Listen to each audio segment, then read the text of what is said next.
sormayın.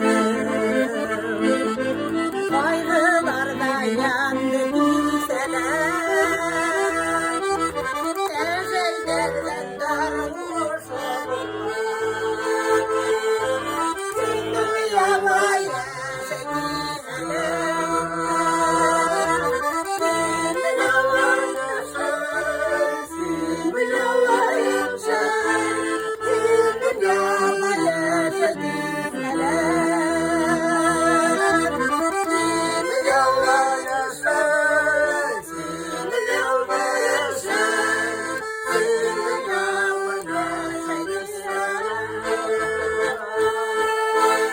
Ay rahmet. Kaygısı ışındayıraq, yığlap, bir-birimizi kuvvetlep, bir-birimizge kanat koyup, yaşauga impuls bulun